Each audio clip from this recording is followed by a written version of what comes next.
ஆமா, உங்க பொறுப்பெல்லாம் இதுல காட்டுங்க, ஆபீஸ் வேலையில காட்டிடாதீங்க. அவ போறா, விடுங்க சார். ஆமா, இப்ப எதுக்கு நீங்க என்கொயரி பண்றீங்க? நீங்க என்ன ஆபீசரா இல்ல ரேடிக்கு ஏதாவது வந்திருக்கீங்களா? அதெல்லாம் ஒண்ணும் இல்ல, தேவா சாரை பார்க்கணும், கொஞ்சம் பர்சனல் விஷயம். ஓ, தேவா சாரை பார்க்கணுமா? அப்படின்னா நீங்க அவர் வீட்டுக்கு தான் சார் போகணும். ஏன் அவர் இன்னைக்கு ஆபீஸ்க்கு வரமாட்டாரா? இன்னைக்கு மட்டுமில்ல, கொஞ்ச நாளாவே அவர் ஆபீஸ் பக்கமே வரதே இல்லை, வீட்லயே தான் இருப்பாரு. அதான் சொன்னேன், நீங்க வீட்டுக்கு போய் பாருங்க. Sir sir sir sir sir, என்ன இப்படி மொட்டையா சொல்லிட்டு போனா இந்த மரமண்டைக்கு எப்படி புரியும்? கொஞ்சம் விளக்கமா சொல்லுங்க. தேவா சார் எதுக்காக ஆபீஸ்க்கு வர்றதில்ல? எல்லாம் பொம்பளை மேட்டர் தான். பொம்பளை விஷயமா? எல்லாம் பொம்பளை விஷயம்தான். ஆமா, ஒரு பொம்பளை அவரை மயக்கி அவரை டம்மி ஆக்கிட்டு ஆஃபீஸ் மேனேஜ்மெண்ட் பூரா டோட்டலாக அவ கண்ட்ரோல் எடுத்துக்கிட்டா.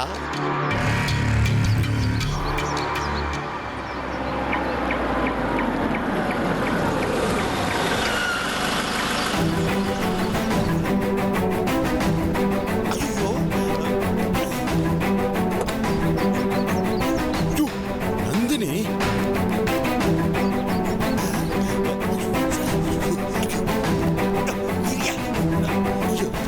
ஐயோ, சவுத்த காணாம. சரி, நீங்க போங்க. சரிங்கம்மா. தேங்க்ஸ்.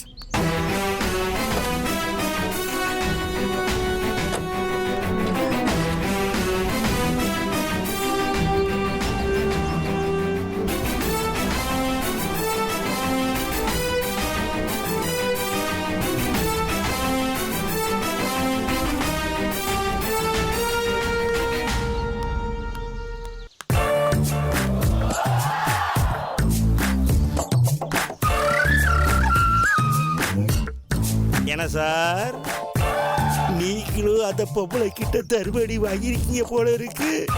இப்படி பயந்து ஓடி ஒளியறீங்க. இல்லையே, அதெல்லாம் ஒண்ணும் இல்லையே. சும்மா சொல்லுங்க சார், இல்லைன்னா அவளை பார்த்தது ஏன் இப்படி பயந்து ஓடி ஒளியறீங்க? சும்மா சொல்லுங்க sir. What's the problem? Tell me. நான் சொல்றது இருக்கட்டும், உன் ப்ராப்ளம் என்ன முதல்ல சொல்லு. உனக்கு நந்தினிக்கு என்ன பிரச்சனை? அது ஒரு லாங் ஸ்டோரி. அதை நான் சொல்ல ஆரம்பிச்சேன்னா ஒரு நாள் பத்தாது. சுருக்கமா சொல்லு, நான் புரிஞ்சுக்கிறேன். My name is Manohar. ஆ, தேவாவோட ஆபீஸ்ல மேனேஜரா வேலை பார்த்தேன்.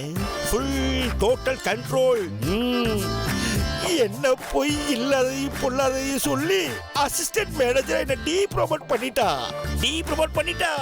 இந்த பொம்பளை. ஓ, நந்தினிக்கு அவ்வளவு பவர் வந்துச்சா இந்த ஆபீஸ்ல? தேவா குழந்தைய பார்த்துக்க வந்தவ இப்ப தேவாவை பார்த்துக்கிட்டு இருக்கா. சோ இப்போ எம்டி என்ன பழி வாங்கிட்டா. வெயிட் பண்ணிட்டு இருக்கேன். டைம் கிடைக்கல.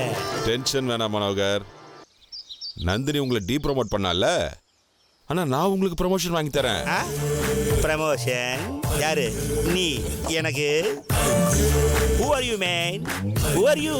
நான் மேடம் கொடுப்பாங்க. யாரு மேடம்? யாரு? நந்தினி சிஸ்டரா? இவ கிடையாது, 100 மேடம். வாயன் கூட. சொல்லுங்க மாமா, தேவாவும் விஸ்வாவும் எப்படி ஃப்ரெண்டா நாங்கன்னு கண்டுபிடிச்சிங்களா? அதை விட சூப்பரான மேட்ரு என்கிட்ட இருக்கு, சொல்லட்டுமா? நந்தினி இருக்கிற இடம் எனக்கு தெரிஞ்சு போச்சு.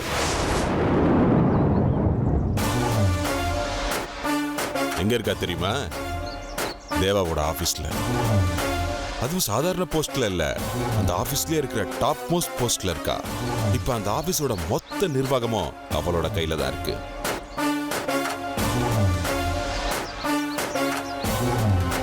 மாமா, நீங்க என்ன சொல்றீங்க? எனக்கு ஒண்ணும் புரியல, கொஞ்சம் விளக்கமா சொல்லுங்க. நான் விளக்கமா சொல்றதை விட விளக்கமா சொல்றதுக்காகவே ஒருத்தனை கூட்டிட்டு வந்திருக்கேன். அவங்கிட்ட கேக்குறியா? யார் அவன்? நம்ம பிளானை பத்தி அவன்கிட்ட சொல்லிட்டீங்களா? நான் போய் நம்ம விவரத்தெல்லாம் அவன்கிட்ட சொல்லுவேனா? அவங்கிட்ட இருந்து என்ன விவரம் வேணுமோ அதை கறக்கிறதுக்காக தான் அவனை அமுக்கி நைஸா கூட்டிட்டு வந்திருக்கேன். இப்ப கூட பாரு, அவங்கிட்ட இருந்து கொஞ்சம் தள்ளி வந்து தான் பேசிக்கிட்டு இருக்கேன். இப்ப நான் போய் அவன்கிட்ட போனை கொடுக்குறேன். உனக்கு என்னென்ன டீடைல்ஸ் வேணுமோ அவன்கிட்ட கேட்டுக்கோ. நீட்டாக கலெக்ட் பண்ணிக்கோ. ஓகே? ம் கொடுங்க. வெயிட் பண்ண அவன்கிட்ட கொடுக்குறேன். மனோகர், மேடம் லைன்ல இருக்காங்க. என்கிட்ட என்ன சொன்னியோ அப்படியே மாத்தாம மேடம்கிட்ட சொல்லு. மேடம், நான் மனோகர் பேசுகிறேன் மேடம். தேவா இண்டஸ்ட்ரியில் மேனேஜராக இருந்தேன் மேடம். இப்போ ப்ரொமோட் ஆகி அசிஸ்டன்ட் மேனேஜர் இருக்கேன் மேடம். எல்லாம் அந்த நந்தினியால தான் மேடம். நந்தினி அலையா? அவ என்ன பண்ணா?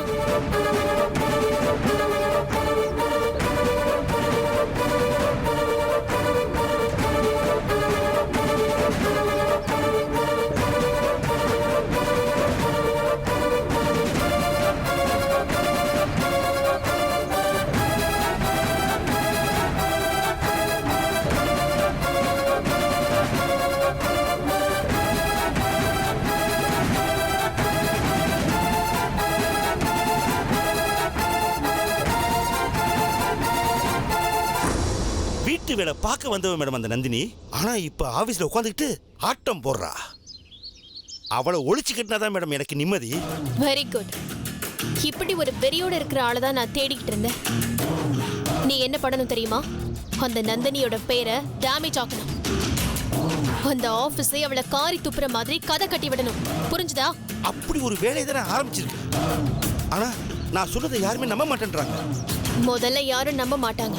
ஆனா மாறி மாறி சொல்லிக்கிட்டே இருந்தா அப்ப நம்ப ஆரம்பிச்சிருவாங்க. வீட்டு வேலை பார்க்க வந்தவன் ஆபீஸ்க்கு வந்து நம்ம தலைமையில உட்கார்ந்துருக்கானா தேவா அவளோட கைக்குள்ள உட்கார்ந்துருக்காருன்னு நீ வாய் கூசாம சொல்லிக்கிட்டே இருக்கணும். அப்பதான் அது உண்மையாகும். சரிங்க மேடம். ஆனா எதுக்கு நீங்க இதெல்லாம் செய்ய சொல்லி நான் தெரிஞ்சுக்கலாமா? உனக்கு எவ்வளவு பணம் வேணும், எப்பப்ப வேணும், இதை மட்டும்தான் நீ என்கிட்ட கேட்கணும். புரியுது மேடம். நானே நந்தினியை பழிவாங்கன்னு நினைச்சிட்டு இருந்தேன். செலவுக்கு பணமும் கொடுத்து அந்த வேலையை பண்ண சொல்றீங்களே, இதுக்கப்புறம் நான் உங்கள்கிட்ட எந்த கேள்வியும் கேட்க மாட்டேன். நீங்க சொல்ற வேலையை மட்டும்தான் செய்வேன். நீ என்ன செய்யணும், எப்படி செய்யணும்னு மூர்த்தி உன்கிட்ட சொல்லுவாரு. அவர்கிட்ட கேட்டுக்கோ. போன் அவர்கிட்ட கொடு. சரிங்க மேடம், இந்த கொடுக்குறேன். மேடம்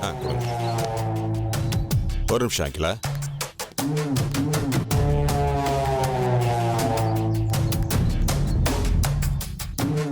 சொல்லுமா அகிலா, இந்த மனோகர் நமக்கு ரொம்ப யூஸ்ஃபுல்லா இருப்பான்ல?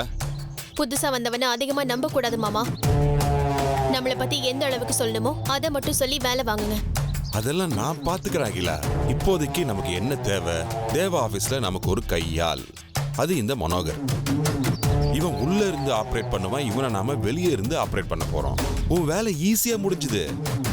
ஈஸியா கஷ்டமாங்கிறது முக்கியம் இல்ல மாமா, சீக்கிரமா நடக்கணும். அந்த நந்தினி நிம்மதி இல்லாம இருந்தாதான் நான் நிம்மதியா இருக்க முடியும். நீ கவலையப்படாத. அந்த நந்தினி அதே ஆபீஸ்ல அவமானப்பட்டு அசிங்கப்பட்டு நிக்கிற விஷயத்த கூடிய சீக்கிரம் உனக்கு நான் போன் பண்ணி சொல்றேன். மாமா, அந்த நந்தினி அசிங்கப்படணும். அத அந்த விஸ்வா பார்க்கணும். அதுக்கப்புறம் அவன் முகத்துல காரி துப்பிட்டு விஸ்வா என்கிட்ட நிரந்தரமா வரணும். அவன் வருவான், கண்டிப்பா வருவான், கண்டிப்பா வருவான் அகிலா.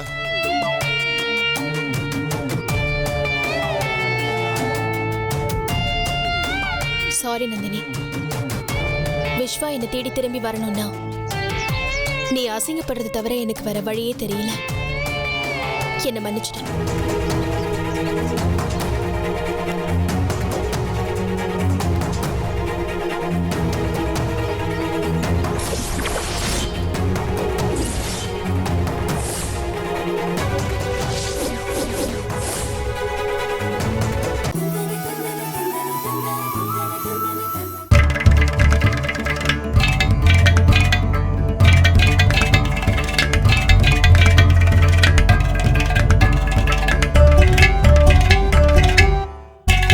எல்லாருக்கும் நமஸ்காரம். நான் கடம் விக்கு விநாயகராம். விக்கு டிவி என்கிற ஆன்லைன் சேனலை ஆரம்பிச்சிருக்கிறோம். முழுக்க முழுக்க சங்கீதத்துக்காகவே ஆரம்பிக்கப்பட்டது. இந்த சேனலில் இன்னும் பலவிதமான சுவாரஸ்யமான நிகழ்ச்சியெல்லாம் வரப்போகுது. இதற்கு உங்களுடைய ஆதரவு மிக்க அவசியம்.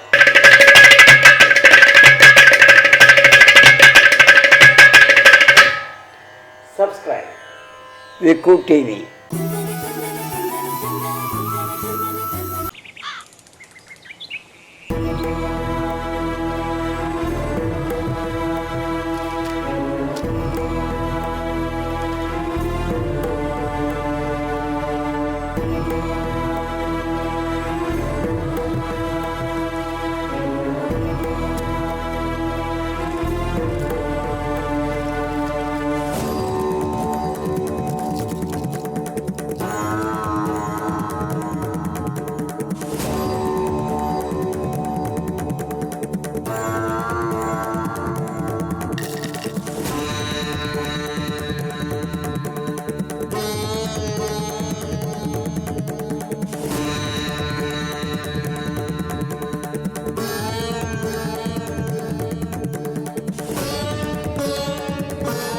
நீங்க சொன்னது சரிதாம்மா. உங்க அண்ணன் ஆத்மா நிம்மதி இல்லாம தாம்மா அலையுது.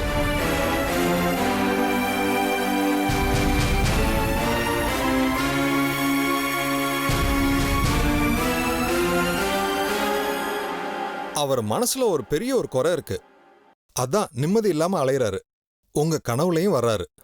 அந்த குறை நீங்கிற வரைக்கும் அவர் இப்படித்தாம்மா அலைய செய்வாரு. ஐயோ வேண்டாம், அப்படிலாம் அலைய வேண்டாம். ஏற்கனவே பண்ண பாவம்ல போதும். இதுக்கு மேல அண்ணனோட ஆவியையும் அலைய வச்சு பாவத்தை அதிகப்படுத்த வேண்டாம்.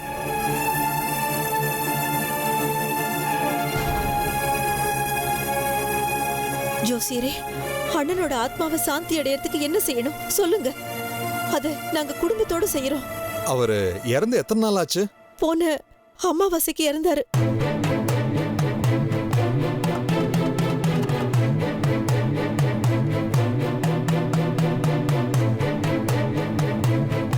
அப்போ நாளானைக்கு 16வது நாள். நீங்க அவர் மனசு சாந்தி அடைகிற மாதிரி காரியம் பண்ணீங்கன்னா அவருடைய ஆத்மா பூமியை விட்டு மேல போயிடும். நாங்க காரியம் பண்ணணுமா?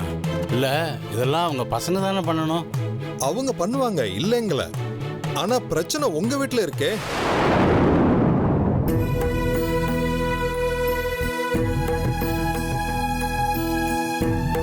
ஆசைப்பட்டது நிறைவேறாம அவரு இறந்து போயிருக்காரு. அப்படி நிறைவேறாம போனதுக்கு உங்க குடும்பம் தான் காரணம்னு நினைச்சிருக்கிறாரு. அதனாலதான் ஆவியா இங்க சுத்துறேன்னு இவங்க கனவுல வந்து சொல்லியிருக்கிறாரு. அப்படி இருக்கும்போது உங்க குடும்பம் அவருக்கு 16வது நாள் காரியம் பண்ணாதான் அவருடைய ஆத்மா சாந்தியாகி மேலோகத்துக்கு போகும். இல்லைன்னா அது இங்கேதான் நிம்மதி இல்லாம சுத்திக்கிட்டு இருக்கும். சரிங்க ஜோசியரே, செய்யறேன். எனக்கு என் அண்ணனோட ஆத்மா நிம்மதியா மேல் லோகத்துக்கு போகணும். அதுக்காக எத்தனை நாள் காரியம் வேணும்னாலும் நான் செய்யறேன்.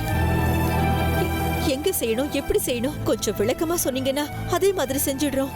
நீங்க இறந்தவரோட கூட பிறந்த பொறப்பா இருந்தாலும் பொம்பளையா இருக்கிறதுனால காரியம் செய்ய உங்களுக்கு அதிகாரம் இல்லை.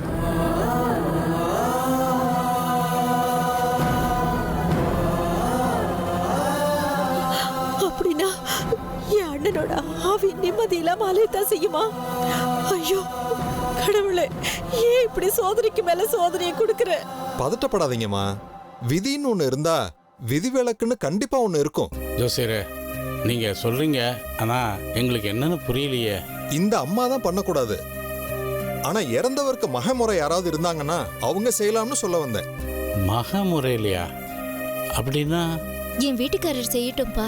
அவர் மகமுறையில தானே வருவாரு.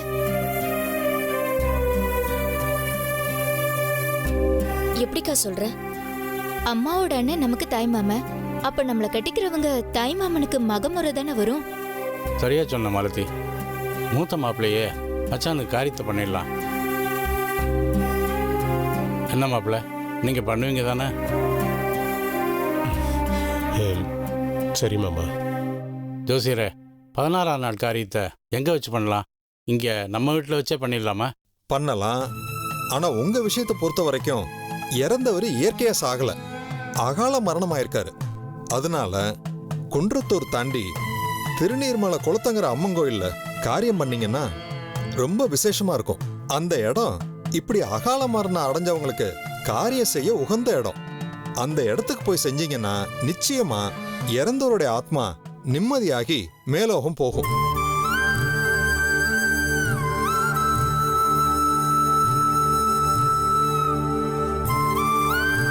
மாலதி, அதை எடுத்துட்டு வா. சரிங்க ஜோசியரே, சரி. நீங்க சொன்ன மாதிரியே அந்த நாள்ல நீங்க சொன்ன காரியங்கள்லாம் கரெக்டா பண்ணி முடிச்சிடுறோம். ரொம்ப சந்தோஷம். பண்ணிட்டு வாங்க, எல்லாம் நல்லது நடக்கும். இந்தாங்கப்பா.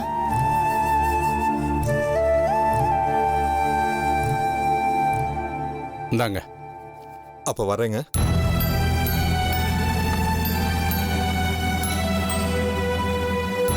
சரி அம்சா, அவர் சொன்ன மாதிரியே நம்ம போய் அந்த காரியத்தை நல்லபடியாக செஞ்சு முடிச்சிடுவோம். சரிங்க. உங்கள் அண்ணன் ஆத்மாவும் சாந்தி அடையும். அப்புறம் என்ன மாப்பிள்ள? என்னன்னு போய் கேளுங்க.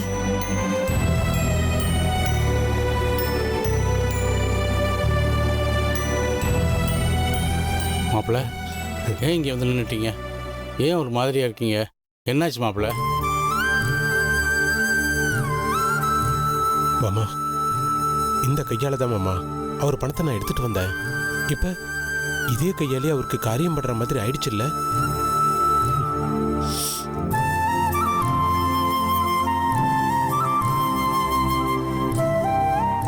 ஏன் மாமா, நான் காரியம் பண்ண அவர் ஏத்துக்குற மாமா? என் தப்ப மன்னிச்சு அவர் ஆத்மா சாந்தி அடையுமா மாமா? கவலைப்படாதீங்க மாப்பிள்ள. மச்சான் கண்டிப்பாக நீங்கள் பண்ணுற காரியத்தை ஏற்றுக்குவார். நீங்கள் மனசார அவர் பணத்தை எடுத்துகிட்டு வரலையே, ஆனால் இப்போ மனசார அவருக்கு நீங்கள் காரியம் பண்ண போகிறீங்க. அதனால் நீங்கள் பண்ணுற காரியத்தை கண்டிப்பாக அவர் ஏற்றுக்கிட்டு நிம்மதியாக மேல்லோகம் போவார். நீங்கள் எதுக்கும் கவலைப்படாதீங்க மாப்பிள்ள.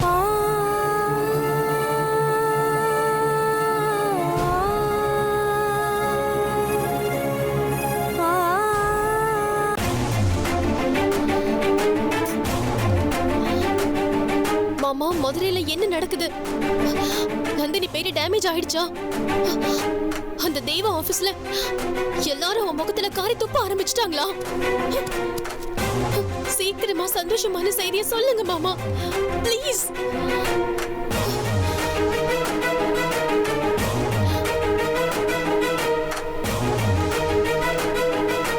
சொல்லு விஸ்வா, ரூம்குள்ள சரியா சிக்னல் கிடைக்கலப்பா. இங்கதான் நல்லா கிடைக்குது. சொல்லு விஸ்வா, நீ நந்தினியை பாத்தியாடா? அவகிட்ட பேசுனியா? அன்னைக்கு ஏதோ மிஸ் ஆகி போயிட்டான்னு சொன்னியே, இப்போ எங்க இருக்கான்னு கண்டுபிடிச்சிட்டியாடா? அவ என் பக்கத்துல தான் இருக்கா.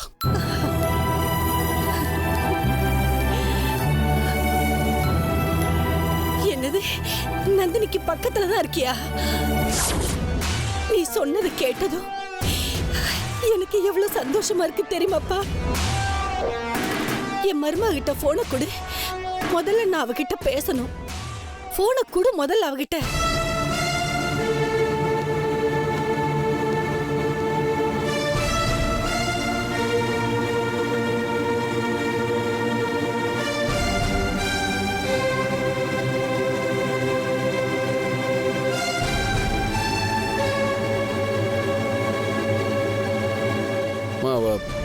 ஆஃபீஸில் கொஞ்சம் வேலையா இருக்கா.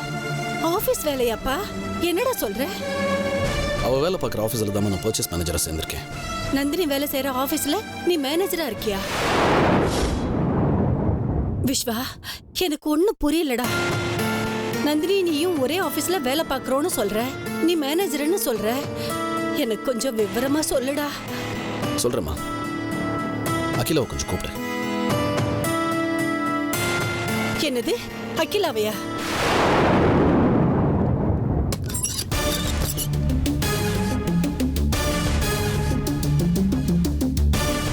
ஒண்ணு தெரியாத அப்பாவி மாதிரி எப்படி ஒட்டு கட்டிட்டு இருக்கா பாரு. ஏய், அவளை எதுக்குடா நான் கூப்பிடணும்? நீ என்கிட்ட சொல்லுடா. நான் அவளை கூப்பிடுமா ப்ளீஸ்? ஏய் வா, விஸ்வா உங்ககிட்ட பேசணுமா? விஸ்வா நந்தினி இருக்கிற ஆபீஸ்ல மேனேஜர் ஆயிட்டாரா? இது என்ன புது குழப்பம்?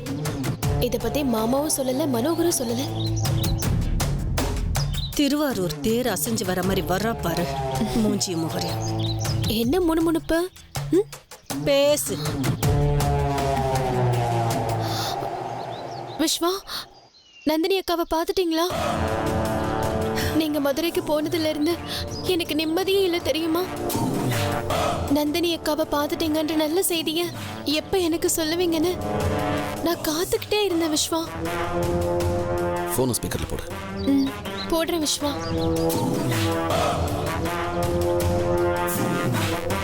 அகிலா, நான் நந்தினியோட சேரணுங்கிறதுக்காக நீ வேண்டாத சாமியில கோயில் கோயிலா போய் தீச்சட்டி எடுத்து விரதம் இருந்து என்னென்னவோ செஞ்ச.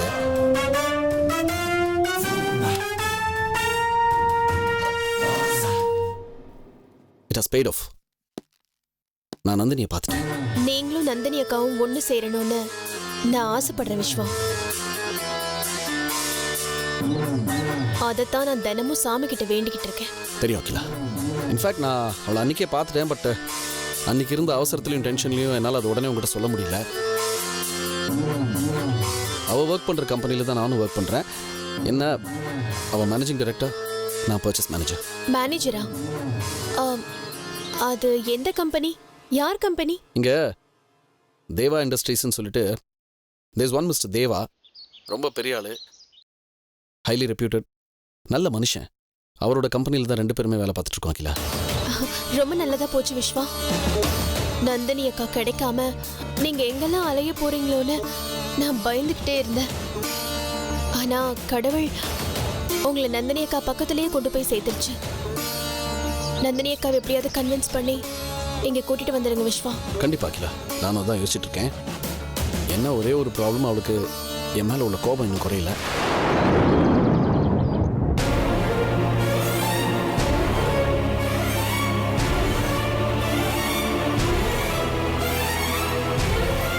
நான் இந்த கம்பெனியில் சேராமல் இருக்கிறதுக்கு என்னென்ன பண்ண முடியுமோ பண்ணி பார்த்தா. I don't blame her. அவ கோபம் நியாயமானதான், பட் இன்னும் என் மனசை அவ புரிஞ்சுக்கல. ஐயோ விஸ்வா, நீங்க அதுக்காக சென்னைக்கு திரும்பி எல்லாம் வந்துடாதீங்க. நம்பிக்கையோட இருந்து நந்தினி அக்காவை கூட்டிட்டு வாங்க.